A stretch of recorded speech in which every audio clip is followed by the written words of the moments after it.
Hello बच्चों, कैसे हैं आप सभी लोग। आई होप आप सभी अच्छे होंगे।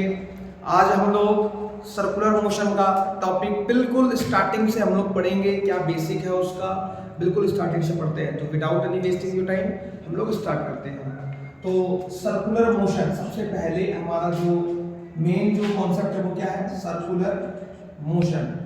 अच्छा, सर्कुलर मोशन होता क्या है, सबसे पहले हम इस पर ध्यान देंगे कि सर्कुलर मोशन क्या होता है।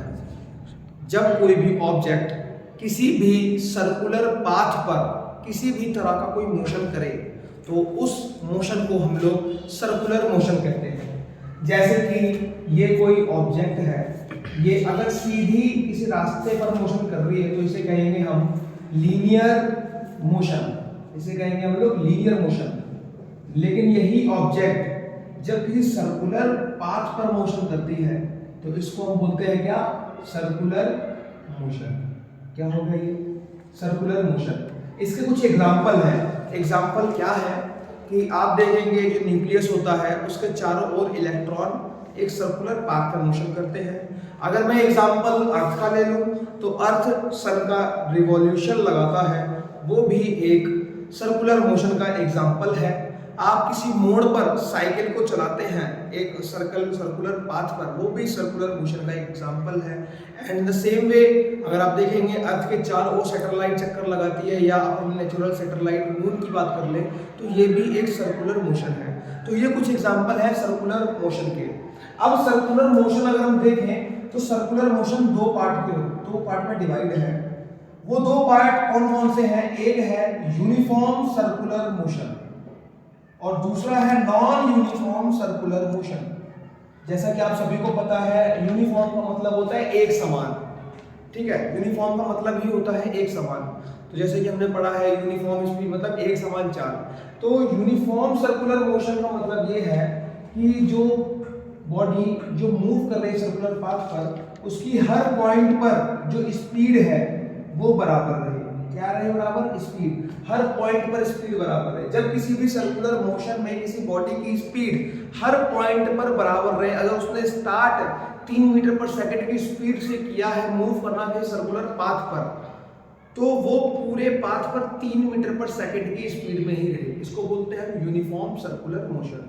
दूसरा क्या है, नॉन यूनिफॉर्म सर्कुलर मोशन। इसका मतलब क्या है कि जब कोई भी बॉडी किसी सर्कुलर पाथ पर डिफरेंट स्पीड पर मोशन करती है तो उसको बोलते हैं नॉन यूनिफॉर्म सर्कुलर मोशन। जैसे कि फिर से ये मेरा पार्टिकल है, किसी सर्कुलर पाथ में मोशन कर रहा है। इस पॉइंट पर अगर हम देखें तो इसकी स्पीड 3 मीटर पर सेकंड में हो थी, लेकिन यहाँ पर किसी वजह से वो एक्सेलरेट हो गया, उसकी स्पीड जो थी वो बढ़ गई, वो हो गई 5 मीटर पर सेकंड, और आगे जाके इसकी स्पीड हो गई 8 मीटर पर सेकंड, और फाइनली इसकी स्पीड यहाँ पर हो जाती है 10 मीटर पर सेकंड। तो जब किसी पार्टिकल की स्पीड टाइम के साथ साथ सर्कुलर पाथ में चेंज हो रही हो तो वो होता है नॉन यूनिफॉर्म सर्कुलर मोशन। और जब उसकी स्पीड चेंज ना हो रही हो, एक जैसी स्पीड हो, तो उसको हम बोलेंगे यूनिफॉर्म सर्कुलर मोशन। ध्यान देने वाली बात है, मैं यहाँ पर क्या बोल रहा हूँ, स्पीड की बात कर रहा हूँ, मैं वेलोसिटी की बात नहीं कर रहा बिल्कुल भी। स्पीड और वेलोसिटी में बहुत फर्क होता है। स्पीड में डायरेक्शन नहीं होती है, वेलोसिटी में डायरेक्शन होता है। यहाँ पर आप देखेंगे क्या, मैं आपको एक चार्ट बता देता हूँ बना के कि चार्ट में क्या है। अगर मैं एक चार्ट बनाऊं तो उसमें आप ध्यान देंगे, मैंने इधर लिख दिया, ये है आपका यूनिफॉर्म सर्कुलर मोशन, ये है आपका नॉन यूनिफॉर्म सर्कुलर मोशन। आप उसमें क्या ध्यान देंगे, यूनिफॉर्म सर्कुलर मोशन की जो स्पीड है वो क्या रहेगी, कांस्टेंट रहेगी। यूनिफॉर्म सर्कुलर मोशन में जो इसकी स्पीड है वो कांस्टेंट रहेगी। नॉन यूनिफॉर्म सर्कुलर मोशन में अगर आप देखेंगे तो जो स्पीड है इसकी कांस्टेंट नहीं रहेगी, मतलब एक जैसी नहीं रहेगी, speed point two point change होती रहेगी। सेकंड पॉइंट आप क्या देखेंगे, जो वेलोसिटी है वो यूनिफॉर्म सर्कुलर मोशन में भी कांस्टेंट नहीं होगी और नॉन यूनिफॉर्म में भी कांस्टेंट नहीं होगी। अब क्वेश्चन है क्यों नहीं होगी। यहाँ पर एक बात है कि स्पीड कांस्टेंट होगी, क्यों, क्योंकि यूनिफॉर्म का मतलब ही होता है कि हर पॉइंट पर जो बॉडी की स्पीड हो वो एक जैसी हो। तो यूनिफॉर्म में क्या रहेगी, स्पीड कांस्टेंट रहेगी। नॉन यूनिफॉर्म में बताया था कि हर पॉइंट पर उसकी स्पीड चेंज होती रहेगी, मगर वेलोसिटी यूनिफॉर्म सर्कुलर मोशन में भी एक जैसी नहीं होगी और नॉन यूनिफॉर्म में भी एक जैसी नहीं होगी, क्योंकि वेलोसिटी किन चीजों पर डिपेंड करती है। अगर हमने वेलोसिटी पढ़ा है तो ये एक वेक्टर फॉर्म है और वेक्टर दो चीजों पर डिपेंड करता है, एक तो डायरेक्शन पर, दूसरा मैग्नीट्यूड पर। तो अगर इसकी स्पीड में कुछ बदलाव हो रहा है तो भी बदलाव, तो भी ये कांस्टेंट नहीं होगी।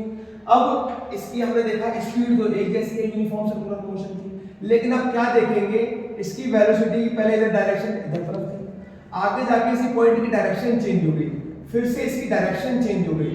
तो आप देखेंगे कि यूनिफॉर्म सर्कुलर मोशन में भी पार्टिकल की डायरेक्शन जाना कहीं और था, जा कहीं और रहा है।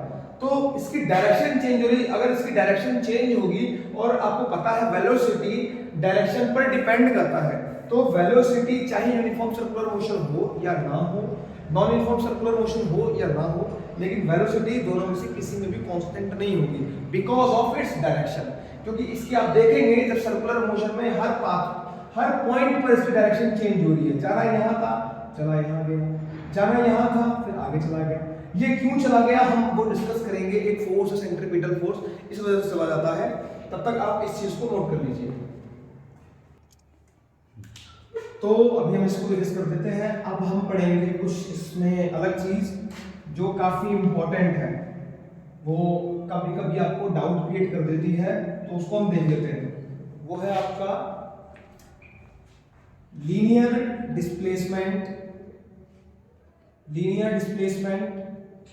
And angular displacement. इसको हम पढ़ेंगे कि लीनियर डिस्प्लेसमेंट और एंगुलर डिस्प्लेसमेंट क्या होता है। ठीक है, अगर आपको पता है लीनियर डिस्प्लेसमेंट क्या होता है तो आप एक बार कमेंट कर दीजिएगा।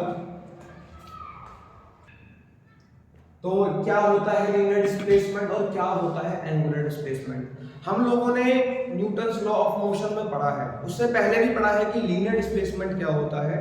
लीनियर डिस्प्लेसमेंट का मतलब बहुत ही बेसिक से जो हमने नॉर्मल डिस्टेंस और डिस्प्लेसमेंट पढ़ा है स्टार्टिंग में, वही है लीनियर डिस्प्लेसमेंट। जैसे मैंने यहाँ से चलना स्टार्ट किया और 3 किलोमीटर सामने की ओर गया, फिर 2 किलोमीटर अपने राइट में मुड़ गया, मतलब 3 किलोमीटर सामने की तरफ गया है और 2 किलोमीटर राइट में मुड़ गया, इसके बाद 3 किलोमीटर फिर से वापस आया मैं। तो इसमें जो डिस्टेंस है मेरी, वो डिस्टेंस कितनी है, 3 किलोमीटर, 2 किलोमीटर और 3, कितना हो गया 8 किलोमीटर। डिस्टेंस कितनी है मेरी, 8 किलोमीटर है यहाँ पर। लेकिन जो डिस्प्लेसमेंट है, डिस्प्लेसमेंट की डेफिनेशन ही होती है the shortest distance between initial point and final point. तो शॉर्टेस्ट डिस्टेंस अगर आप देखोगे स्टार्टिंग पॉइंट से आखिरी का जो पॉइंट है, इसके मेरी शॉर्टेस्ट डिस्टेंस क्या होगी, ये है इसकी शॉर्टेस्ट डिस्टेंस। ये कितनी है, 2 किलोमीटर। तो अगर आप देखोगे तो डिस्प्लेसमेंट कितना है इसमें आपका, वो है 2 किलोमीटर। और इसी को हम बोलते हैं लीनियर डिस्प्लेसमेंट। इसको क्या बोलते हैं, लीनियर डिस्प्लेसमेंट। समझते हैं हम यहाँ पर कि अब आपका एंगुलर डिस्प्लेसमेंट और लीनियर डिस्प्लेसमेंट सर्कुलर मोशन में हम किस तरह से पढ़ते हैं। ये सपोज मेरा कोई सर्कुलर पाथ है जिस पर कोई बॉडी मूव कर रही है, ये पॉइंट है आपका पी पॉइंट है और ये इसका सेंटर है, इसको मैंने ओ मान लिया। अब ये बॉडी मूव करते करते करते करते आगे पहुंच गई, इस पॉइंट को मैंने क्यू मान लिया। ठीक है, अब यहाँ से मैं एक एंगल क्रिएट कर देता हूँ, इन दोनों के बीच में जो मूव किया तो एक एंगल क्रिएट हुआ, उस एंगल को बोलेंगे डेल्टा थीटा। तो अगर हम देखें P से Q तक की इसने डिस्टेंस कवर करी है, इस डिस्टेंस को मैं मान लूं डेल्टा S। मैंने इस डिस्टेंस को मान लिया डेल्टा S। तो जो डेल्टा S है, स्टार्टिंग पॉइंट से एंड पॉइंट तक की जो शॉर्टेस्ट डिस्टेंस है, इसको क्या बोलेंगे हम, लीनियर डिस्प्लेसमेंट। लेकिन अगर बात करें तो एंगुलर डिस्प्लेसमेंट की क्या बात है। एंगुलर डिस्प्लेसमेंट मतलब होता है स्टार्टिंग का पॉइंट का जो एंगल है उससे जो आखिरी का जो एंगल है, इनके बीच का जो डिफरेंस है उसको बोलते हैं एंगुलर डिस्प्लेसमेंट। जो एंगल का जो डिस्प्लेसमेंट हुआ है इसको बोलते हैं एंगुलर डिस्प्लेसमेंट। अब इसको हम निकालते कैसे हैं, आप देखेंगे एक फॉर्मूला होता है एंगल का। एंगल का फॉर्मूला क्या होता है, arc upon radius. Angle equals to arc upon radius, ये एक फॉर्मूला होता है। एंगल हमारा कितना है, डेल्टा थीटा। आर्क कितना है हमारा, डेल्टा एस।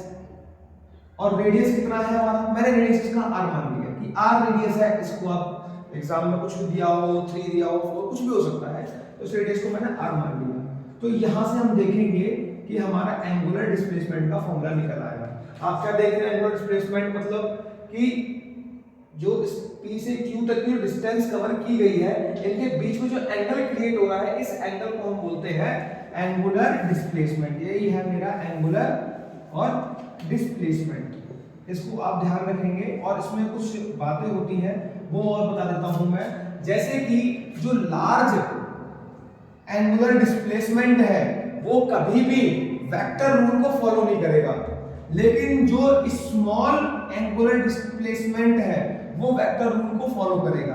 किस तरह से, लार्ज का मतलब क्या होता है, जो θ1 आएगा प्लस θ2 होगा, वो कभी भी इज इक्वल टू θ2 प्लस θ1 के इक्वल नहीं होगा, क्योंकि वेक्टर रूल को फॉलो नहीं करेगा। लेकिन जो स्मॉल वाले हैं, स्मॉल का मतलब क्या है, dθ1 प्लस dθ2, ये हमेशा वेक्टर रूल को फॉलो करेगा। ये कुछ जो मेन पॉइंट है उसको आप ध्यान रखेंगे। और क्या ध्यान रखना है आपको, जब भी कभी भी, तो हम क्या देख रहे थे कि जो स्मॉल है, स्मॉल एंगुलर डिस्प्लेसमेंट है, वो हमेशा वेक्टर रूल को फॉलो करेगा, ठीक है। लेकिन जो large quantity of angular displacement है वो कभी भी वेक्टर रूल को फॉलो नहीं करेगा। तो यहाँ पर ये स्केलर क्वांटिटी की तरह बिहेव करेगा, ठीक है। और हम एक बार दोबारा देख लेते हैं वो हमारा फॉर्मूला कैसे निकला, हम देख लेंगे। एंगल इज इक्वल्स टू कितना होगा, r अपॉन रेडियस। इससे हमने फॉर्मूला निकाला था, इसको आप ध्यान रखेंगे, न्यूमेरिकल में बहुत यूजफुल फॉर्मूला है। आप ये चीज और देखेंगे कि फिर से मैं मोशन करा देता हूँ किसी पार्टिकल का जो यहाँ पर था, एंगल क्रिएट कर देते हैं डेल्टा थीटा। आप देखेंगे कि जब भी ये मोशन ऊपर की तरफ होगा, मतलब एंटी क्लॉकवाइज होगा, ये क्योंकि एंटी क्लॉकवाइज मोशन है। एंटी क्लॉकवाइज कैसे, घड़ी हमारी कैसे घूमती है, घड़ी हमारी इधर तरफ घूमती है, ठीक है। लेकिन जब उल्टा मोशन होगा तो क्या हो जाएगा, ये एंटी क्लॉकवाइज। और यहाँ पर मोशन कैसा होगा, एंटी क्लॉकवाइज। इस समय हम जो थीटा है वो लेंगे हम पॉजिटिव। लेकिन जब ही यही मोशन नीचे की तरफ होगा, मतलब कैसा, क्लॉकवाइज, जब ये मोशन क्लॉकवाइज होगा और जो डेल्टा थीटा है वो नीचे की तरफ आएगा, क्लॉकवाइज मोशन होने की वजह से नीचे की तरफ आएगा, तो हम जो डेल्टा थीटा होगा वो हम नेगेटिव लेंगे। इतना आप सब लोग नोट कर लीजिए, जो डायग्राम था वैसे हम डायग्राम आपको बना दिया है, ठीक है। तो अब हम पढ़ेंगे linear velocity and angular velocity. अभी तक हमने पढ़ा linear displacement and angular displacement, अब हम पढ़ेंगे linear velocity and angular velocity, ठीक है। तो अभी हम लोग देखते हैं क्या होता है ये भी भैया किस चिड़िया का नाम है, ये भी हम देखते हैं। तो linear velocity and angular velocity देख लेते हैं हम। सुना होगा आपने लीनियर वेलोसिटी एंगुलर वेलोसिटी के बारे में, वो हम समझते हैं। तो जो लीनियर वेलोसिटी होती है, एज और मैंने समझाया अभी, जब लीनियर डिस्प्लेसमेंट होता है किसी स्ट्रेट रोड पर, या एक तरह से हम देखें वन डायमेंशन में जब कोई मोशन होता है, उस टाइम पर जो वेलोसिटी क्रिएट होती है उसको हम बोलते हैं लीनियर वेलोसिटी। लेकिन जब वही चीज किसी जो वेलोसिटी एंगल की वजह से क्रिएट होती है ना, जैसे अभी हम यहाँ पे मोशन करा रहे थे, ये डेल्टा एस डिस्टेंस मैंने मानी थी, डेल्टा एस डिस्टेंस है, ये डेल्टा थीटा था। तो इस टाइम पर जो वेलोसिटी क्रिएट होगी, इधर गए, यहाँ पर एक वेलोसिटी अलग बनी, फिर आगे एंगल है तो यहाँ पर एक अलग वेलोसिटी बनी, नेक्स्ट पॉइंट पर एक अलग वेलोसिटी बनी। तो यहाँ पर जो वेलोसिटी होती है वो हम कैसे निकालते हैं, ठीक है। तो क्या होता है लीनियर वेलोसिटी, क्या होता है एंगुलर वेलोसिटी, अब हम पढ़ते हैं। तो लीनियर वेलोसिटी को अगर हम देखें बहुत सिंपल से एक फॉर्मूले से हम उसको समझ सकते हैं। क्या होता है, आप फॉर्मूला याद रखिएगा, delta S upon delta T. इस फॉर्मूले को अगर आप याद रखेंगे तो आपको समझ में आ जाएगा कि जो डिस्प्लेसमेंट का रेट है, मतलब किस टाइम के हिसाब से वो डिस्प्लेस कर रही है।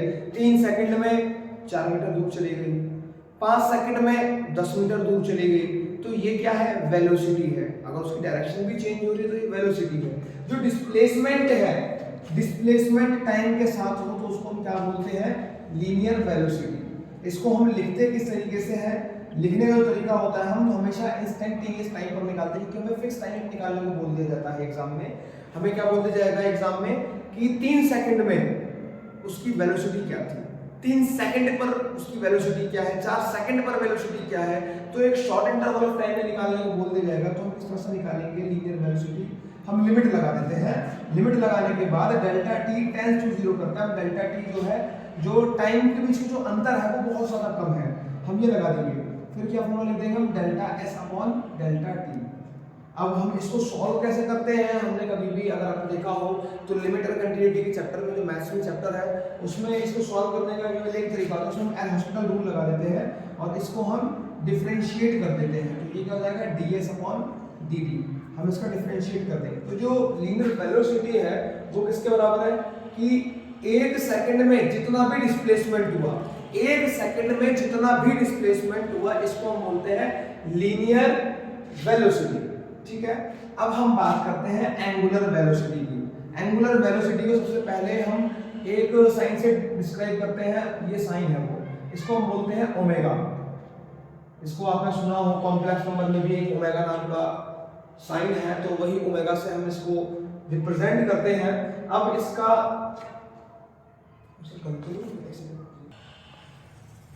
तो ओमेगा ये है, ये क्या है आपका एंगुलर वेलोसिटी। अब एंगुलर वेलोसिटी को हम समझते कैसे हैं, इसका एक फॉर्मूला होता है। अगर मैं एवरेज एंगुलर वेलोसिटी निकालूं तो delta theta upon delta T, ये फॉर्मूला होगा। इस जो फॉर्मूला होता है उससे डेफिनेशन बनती है, इतना बड़ा डेफिनेशन लिखने की जरूरत नहीं है।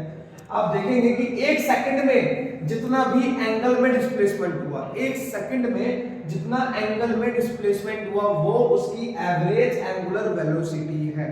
अगर वही चीज आपसे बोल दिया गया कि शॉर्ट इंटरवल ऑफ टाइम निकालिए, एंगुलर वेलोसिटी क्या हो गई, तो आप कैसे निकालेंगे एंगुलर वेलोसिटी, ये बार लगा हुआ है, ये एवरेज वेलोसिटी निकालनी होती है। अगर हमसे वही बोल दिया जाए कि इंस्टेंटेनियस एंगुलर वेलोसिटी निकालिए, तो आपके पास एक फॉर्मूला होता है, वही सेम चीज हमें लिमिट लगानी है। हम लिमिट फिर से लगा देंगे कि जो लिमिट है वो डेल्टा टी टेंड्स टू 0 है, और मतलब जो एंगल का जो रेट है, एंगुलर डिस्प्लेसमेंट का जो रेट है, आपको इसका अदर डेफिनेशन से बोल सकते हैं, एंगुलर डिस्प्लेसमेंट का जो रेट है उसको हम बोलते हैं एंगुलर वेलोसिटी। यानी 1 सेकंड में जितना भी एंगल में डिस्प्लेसमेंट हुआ उसको हम बोलेंगे एंगुलर वेलोसिटी। तो हमने इसको इंस्टेंटेनियस टाइम में निकालने के लिए क्या कर दिया, एक लिमिट लगा दी। Limit delta T tends to 0। Delta T tends to 0 का मतलब क्या है कि जो स्टार्टिंग का जो टी है, मतलब स्टार्ट जो हुआ था वो 2 सेकंड पर इसने मूव करना स्टार्ट किया था और 2.5 सेकंड में हम निकाल रहे हैं, तो टाइम का इंटरवल बहुत कम है, इतना कम 0.5 है। अगर क्योंकि स्टार्ट किया 2 सेकंड पर और हमने जो इसको स्टॉप कर दिया वो कितने पर, 2.5 सेकंड। तो जो टाइम इंटरवल इसमें कितना हुआ, 2.5 माइनस 2 0.5, तो 0.5 की ओर है, ये वही टेंस टू दिखाता है इसलिए। तो तब हम निकालेंगे इंस्टेंटेनियस टाइम के लिए डेल्टा थीटा पर डेल्टा टी फॉर्मूला लगा देंगे। इसका भी हमारे पास फॉर्मूला है, क्या होता है, D theta upon D T. ये क्या है आपका एंगुलर वेलोसिटी का फॉर्मूला है। तो ये आपका हो गया लीनियर वेलोसिटी, ये आपका हो गया एंगुलर वेलोसिटी। लीनियर वेलोसिटी क्या है कि 1 सेकंड में कितना डिस्प्लेसमेंट हुआ, लीनियर डिस्प्लेसमेंट, 1 सेकंड में जितना लीनियर डिस्प्लेसमेंट हुआ वो आपका लीनियर वेलोसिटी। 1 सेकंड में जितना भी एंगुलर डिस्प्लेसमेंट हुआ, मतलब एंगल जितना भी दूर गया, उसको बोलेंगे एंगुलर वेलोसिटी। ये दोनों हमने पढ़ लिया। अब हम कुछ रिलेशन निकालेंगे एंगुलर वेलोसिटी और इसमें एक रिलेशन निकालेंगे, कौन पड़ेगा। तो आई होप आप सभी को ये टॉपिक पूरी अच्छी तरीके से समझ में आया होगा, और अब हम लोग इसी टॉपिक को यहीं पर खत्म करते हैं। आगे हम लोग जो इसमें रिलेशन है V और ओमेगा का, वो हम लोग पढ़ेंगे। आपको जो इसमें पढ़ाया जा रहा है उसको नोट्स प्रॉपर क्रिएट करते रहिएगा। मैं हर वीडियो में चीज बोलता हूँ, और अगर आपको वीडियो अच्छी लगे चैनल को सब्सक्राइब कर लीजिएगा ताकि आपके पास नोटिफिकेशन टाइम टू टाइम पहुंचती रहे, और इस चैनल पर आपको रोज डेली आपको वीडियोस मिलती रहती है स्टडी से रिलेटेड। तो इस चैनल पर जरूर विजिट कीजिएगा। Thank you so much for watching this video. Have a nice day. जय हिंद।